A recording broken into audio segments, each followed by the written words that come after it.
Kuri uyu munsi wa none ku itariki 13 Ukuboza mwaka wa 2025 mu karere ka Musanze habaye impanuka ikomeye cyane, aho imodoka y'ubwoko bwa bisi yagonze umwana w'umukobwa wari uturutse mu karere ka Musanze ari kuva muri quartier imwe ajya mu yindi. Iyi modoka yamugonze mu masaha ya mu gitondo, abaturage bari bahari bavuga yuko yamusyonyoye ndetse iyi modoka igakomeza ikigenda. Impanuka zo mu muhanda si ubwa mbere ziba muri aka gace, by'umwihariko ku bashoferi bashinjwa gutwara nabi ibinyabiziga, ahanini bikaba bivuga yuko baba basinze cyangwa se banyoye ibisindisha.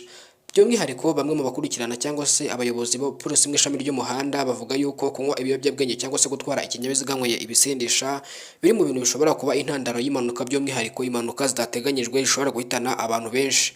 Niyo mpamvu rero uyu munsi wa none polisi ishishikariza abayobozi cyangwa se abashoferi b'ibinyabiziga kwitwararika mu gihe bari gutwara abantu cyangwa se ibintu mu muhanda, kubera ko uzafatwa yanyuranyije n'amategeko azabihanirwa by'intangarugero. Uyu mwana rero w'umukobwa wapfuye kuri uyu munsi wa none turagira ngo tumusabire iruhuko ridashira kuri Taifa Rwanda, kubera yuko ni ibintu bibabaje, kubera ko umwana ubugiye akiri mutoya gutya biba biteye agahinda.